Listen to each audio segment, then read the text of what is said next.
These are historic times here on the Western Edge, and we're so grateful to be a part of it. Hello, this is Western Edge Living, presented by CHI St. Alexius Health Dickinson. I'm your host, Bill Palanuk. Thank you so much for tuning in.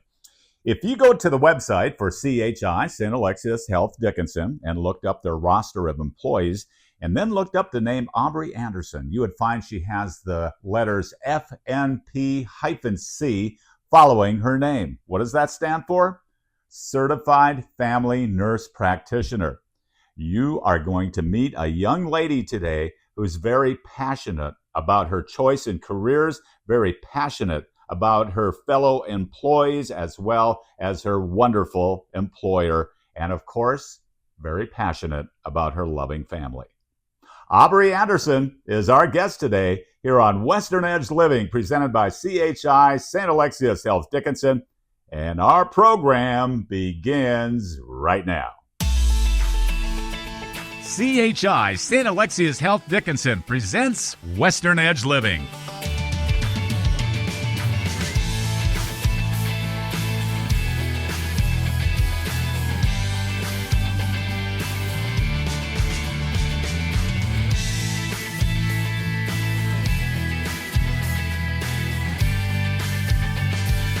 Western Edge Living. Be sure to check out our website, westernedgelivingtv.com. It'll tell you all you need to know about our show, how we try to have interesting conversations with interesting people about interesting things. westernedgelivingtv.com. There's also a link to CHI St. Alexius Health Dickinson from our website, who present the show each and every week. And today I got to meet somebody that's an integral part of CHI St. Alexius Health, Aubree Anderson. Hello. Welcome. Thank you for Nice having to me. meet you. You as well. If you weren't doing this today, what would you be doing? Probably hanging out with my new puppy. Oh, what did you get? What kind? English Cocker Spaniel. Really? What's his Yes. name? Ricky. Oh, I bet the family is just ecstatic about Yes. Ricky, huh? Yes. You are, let's see, I got to get this right, registered nurse, bachelor of science in nursing. That's quite a handle. Well, actually, now I am a family nurse practitioner Family nurse, okay. with my graduate degree from University of North Dakota. Okay, wonderful. We're going to circle back to your nursing career at CHI St. Alexius Health, but let's talk about you growing up. You started out in Williston, ended up in Bowman. Talk about that. So was born in Williston, lived there till I was about 11 years old, and then my dad was the game warden in the Southwest region, so we moved to Bowman in the early 2000s, late 90s, and that's where I graduated, and I call that home. Did you ever hang out with Dad when he's out in the field going to different game warden types things? A little bit. Like in the beginning, we would go out when he was at the lake. We'd meet him out there and just, see what he was up to. But a lot of the times he worked opposite schedules of my mom, a lot of weekends. And so he was out in the field a lot. But I got to be around him a little bit more, though, after I got married. My husband's a big hunter, and so he would meet us in the field. I can imagine the conversation between your husband and your father. I bet, yeah, it had to do with 30-06s. It had to do with deer tags and things like that, didn't it? Oh, yes. Just guessing, just guessing. What did your mom do? My mom works at, and she still does, she works at the local bank down there, Dakota Western Bank. Okay. So you get to Bowman often? I try. Okay. Yes, we do enjoy going down there. We love the pool, so the summer we're down there most. Did you have a lot of extracurricular things that you were involved in? I can imagine there's a lot that had a very vibrant sports program in Bowman. What were some of the things that you were involved in? Oh, I was in something all year round just to keep busy, from volleyball to basketball, track, speech is a big thing for Bowman. So yeah, always busy. At what point in your life did you meet your husband, and where was he from? So my husband's from Scranton, North Dakota, so just down the road. But the funny thing is I did not know him growing up. Didn't meet him until I was in college. Came home after my freshman year of college for the summer and met him out at the lake. Out of the lake, okay. And you got married. What year did you get married? We got married in 2008. Okay. You also have another special young man in your life, too. What you've shared on social media of that little guy. Oh, my God. Tell me all about your son. So we have a little boy named Dax. He just turned 8. So we're extremely fortunate to have him because we didn't think we could have kids, and then he surprised us. Oh, boy. After 10 years of marriage. So we were like, oh, okay. But he's wonderful. He is very active, loves sports, loves being down at, my father-in-law has a ranch down in Scranton, so he loves being down there, being on the ranch. How old is he now? He's 8. 8 years old. Going to be third grader? Second grader. Second grader. How does he like school? Does it work well for him? Yeah, he does like school. He goes to Trinity, and it's a great program there. So Good. Well, back to you. Graduated from Bowman High School, Yep. and then you went off to, was it DSU first, and then Yes. UND? Okay. Yep. Talk about your tenure at Dickinson State University. So actually, I started off at NDSU for 1 year, and then I met my husband. Okay. So I moved back here because he was done with school and was established here in Dickinson. And so I transferred here, and really at that point didn't know what I wanted to do. As far as a career, I knew I wanted something in the medical field, and the one thing that DSU was super well known for at that time that I was aware of anyways was the nursing program. It was a hard program to get into, and so I gave it my best and was accepted, and that's where the whole process of me getting into nursing really, and the passion developed for helping people. So when you started out, you were kind of thinking that you might want to do this, and then the more you got into it, you were assured that this is the path you wanted to go on. Yeah, originally I started as a pre-med student, so I was in the biologies, and once I got to kind of realize more so what the nursing role was versus the physician role, that really resonated with me a lot more. Just as you get, being a physician is something that I would have definitely loved to have pursued, but nursing allowed me to provide direct patient care, but also I got to start, I got married and was able to stay in the area. I didn't have to, leave by any means. So the nursing program at Dickinson State University, it was kind of a question mark there for a minute. And, Scott Molander, the new president, came in and kind of gave it new life. And what did that mean to you personally? I mean, a piece of you was there. Right. Right? Yes. So what did that mean when you found out, hey, the nursing program is going to continue at Dickinson State University? It was almost a sense of relief, because I spent so much time. I have all these classmates that really became like sisters to me, because I didn't have any male classmates at the time, and we were so proud of that program. And when it got to that point where they were questioning not having it anymore, it was really sad. And so it was sense of relief, happiness. And I enjoy when we actually get to have nursing students come in. So that's one thing I'm looking forward to in my new roles. I'm hoping that I will get to have some students come and follow me. We asked that question to several different nurses from CHI, and what do you suppose they all said? About what you said, right? Yeah, I mean... No big surprise. Yeah. Yeah. Okay, and then it was off to UND? Yes. Okay. Why did you go to UND? Well, so really, I was practicing as a nurse for about 10 years, and then COVID hit. I was working in the operating room, and we had to scale back on our cases because there was no elective cases during COVID.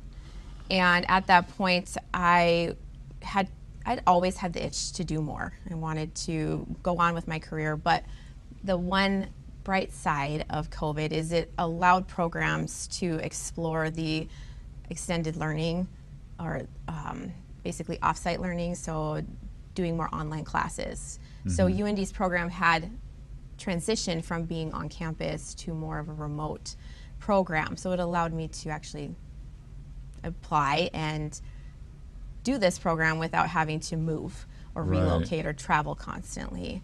And so because of COVID, and I was kind of looking for something more, and then that whole process changed.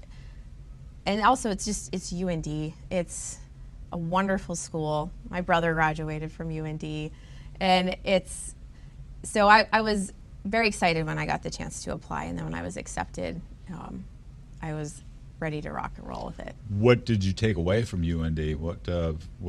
How did you advance your career once you graduated? You graduated from UND. Yep. How did that boost your career? So it transitioned me from registered nurse to family nurse practitioner. So Okay. now I'm a provider. I can see my own patients. Beforehand, I was providing wound care, but I always had to run it through the doctor. Right. So this is my plan. What do you think? Are we okay to proceed? And they would more times than not say yes. Now I get to make those choices. You know, you mentioned COVID. On your social media site that you share publicly, it's listed that you began in March of 2020. That was right about at the height of COVID. What's the mindset as a young nurse just out of school? You're going into a major pandemic. What kind of mindset gets you through each day that you're there? So the funny thing about me starting in 2020, I graduated from DSU in 2011, and I worked as a nurse for a long, long time. I ended up getting pregnant and having my son, and when I had my son, I was like, maybe I need to step away from nursing. So I did for a little bit, and I got the itch again. I was like, I don't want to be away from nursing. This is what I'm truly supposed to do. And that's when I applied to CHI and started in the operating room. And then, yes, the pandemic hit right after. Yeah. I started up again, and it's not what I signed up for sure. But one thing that always stuck with me is why, in the long run, why do I want to do this? Why do I want to be here? And that's because of my patients. On the outside looking in, and I'm sure that, it carries over into other aspects of your career, but the level of fear, was there any level of fear? Yeah, I'm sure. Oh, absolutely. Like I said, on the outside looking in, I would think there would be. How do you overcome that? Well, you rely on your team. Really, then one thing that resonated with me, and I hear it all the time from my mentors, is the moment you know everything is when you know nothing. And so just accepting the fact that you are going to go to work and there are things that you're just not gonna know, and to know who to go to know who your next resource will be. And so that was one thing, and I love that about CHI. We have such a great team, and we all have different talents, and so we all can rely on each other to help us out when we need that. So that's a big part of why, yes, it is scary, but I always know that there's somebody that's going to be there to help me. Our conversation with Aubree Anderson of CHI St. Alexius Health Dickinson continues in just a moment here on Western Edge Living. And we are back on Western Edge Living, presented by CHI St. Alexius Health Dickinson. Thank you so much for watching. There's so many things you could be doing right now, and here you are watching our show. I'm grateful for you to be on that end of the TV because it makes this end so much more fun. Thanks for watching as we visit with Aubree Anderson with CHI St. Alexius Health Dickinson. How's the nerves? You doing okay? Good. You need a water? Good. You need anything? You're good? I'm good right now. It's been great. Oh, it's wonderful to talk to somebody that is so passionate about their career and that you made the choice, the methodical way you got into nursing. You kind of went in a little soft, and then things really started to gel for you. And I think that made a difference in proceeding, didn't it? For sure. Yes. Let's see. You CHI, often they hire registered nurses with diverse backgrounds. Why did they do that? I think it just makes you a more well-rounded person overall. Because nursing is it's not black and white. And so going in with, and we see patients from all over, really the world now. We have such a diverse community coming in. And so when you have nurses that come from all different backgrounds and have different experiences that they can offer, it just makes us a better team to provide better care. So the Bachelor of Science in Nursing is heavily preferred and often required for specialized positions of leadership. What is your role as far as leadership and mentoring new nurses that come in, and tell us about that. So now, previously when I was working as a registered nurse, that my role was to help orientate new nurses that have come into the OR. Right. Another role I would take on is with any of the medical students or mid-level students, such as physician's assistants, nurse practitioners that came into the OR. I'd also help orientate them to the OR. I primarily scrubbed, so I was right there up there with the physician assisting them, and so those students coming in have no idea what to expect when they get in an operating room. So getting to teach them how to scrub, how to put your gown and gloves on, what the instruments are, the proper way to pass instruments, and how to anticipate physicians' needs. I'd have to assume there's probably a fair amount of anxiety with a young nurse coming in, knowing that the care of a patient is in their hands, and if they mess up, God forbid, that ever happen. I'm sure they take, they got this far through the schooling and everything, and they take that pretty darn serious, don't they? Yeah. Yeah. Yep. Some people will tell you, other people that have, been in the hospital under a doctor's care, they'll say that the nurses are more important than the doctors. What says you? Well, we all have our role, definitely. But I didn't mean to put you on the spot, really. And I totally agree. I mean, it's the nurses who you see most of the time. I mean, they are the one that is right there with you, taking care of you.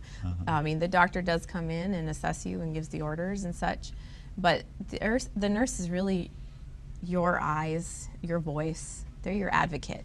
You talk to the nurses more than you do the doctors, actually. Yeah. You have a role, and it's an important one. And what are some of the success stories, if I could ask, some of the patients that you've helped and overseen their care over the years that you've been a nurse? Are there certain stories that stand out? You don't have to be specific for, obviously, right. for obvious reasons, but. Well, my big reason for why I went back and got my graduate degree is because I love wound care. And so some of my best success stories have to do with patients coming in with these troubling chronic wounds and watching them progress from a chronic wound to a healed wound. It's super satisfying to see, because patients come in with all sorts of comorbidities, and we can do lab tests and such, but we can't all the time physically see progress. But in a wound, I can physically see them heal. Oh, wow. I wouldn't have thought of that. So interesting. Okay. It has been my experience that a person, their road to recovery is a lot smoother when they put their trust in their healthcare team, from the doctors to the nurses to the clergy. Cheryl Lance, she was instrumental in my healing. How important do you think that is to put some will say, I ain't going to the doctor, they just want your money. Right. I mean, seriously, that's what I hear but putting your faith and your trust that you are there to care for me made a big difference for me. Can you expound on that? Can you tell us more about that? Well, it's like I said, there's always a method to our madness in a way. There's a reason for everything. And it doesn't always seem like even the littlest things, like just getting up and walking, or while you're in bed, taking deep breath and coughing. Like, it sounds so silly, but there is a reason for it. And I get where people are apprehensive at times. I mean, our country has gone through a lot in the last 6 years, and so, or more, I guess you could say, with healthcare. But just know that your staff that are caring for you, from your physicians all the way down to housekeeping, we are there for you and want you to get better. Yeah.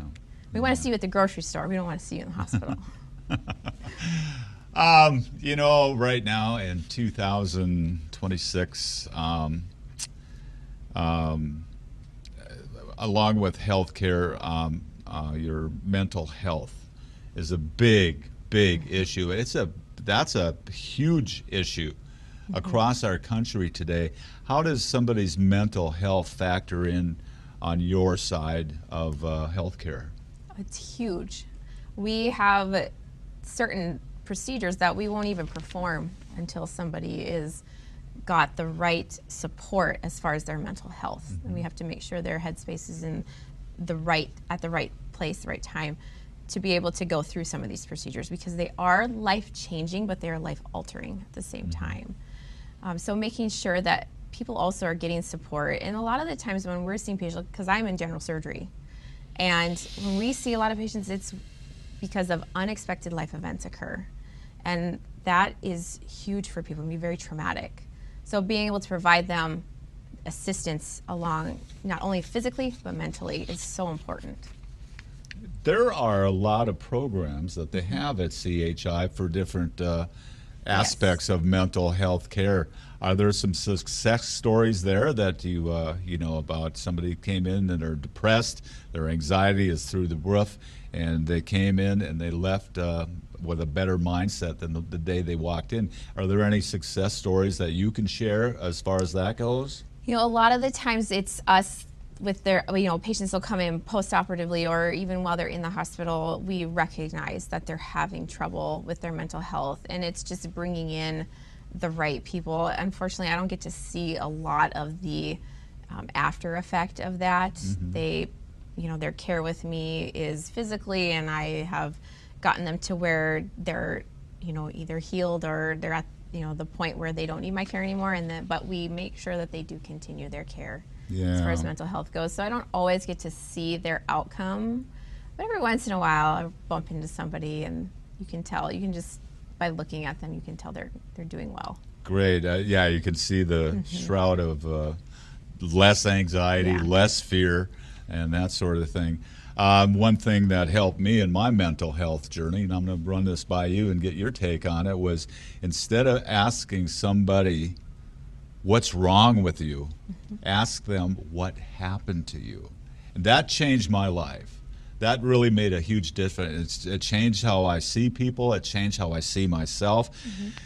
Mental health is, it's so fascinating. And as far as your training as a nurse, how much focus is on mental health? That is something I wish we could spend more time on, is learning a little bit more about that. A lot of it's focused on, signs and symptoms and how you can start basic, with whether it's therapies or introducing some medications. And then at that point also knowing who to refer them to.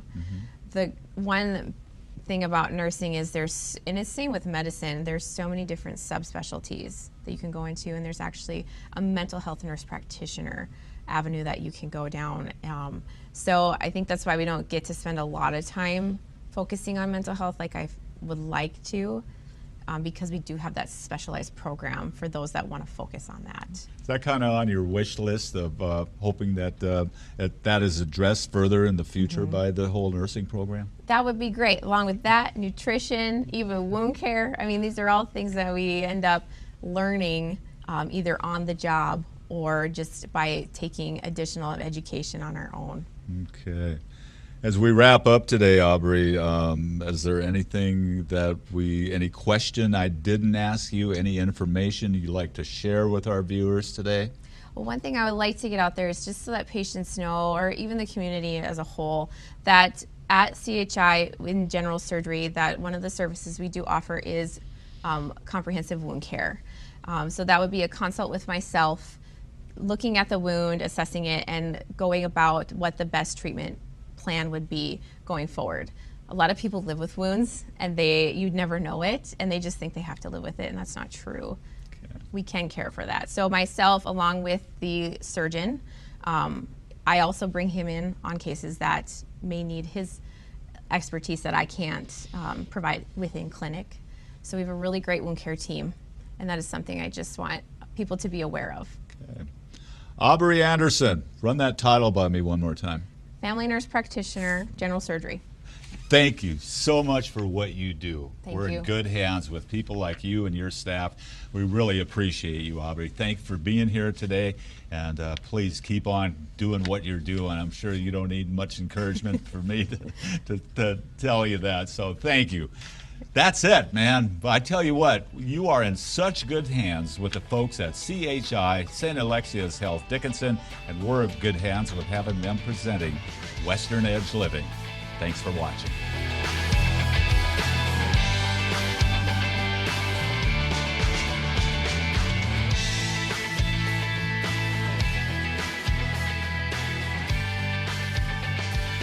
Western Edge Living.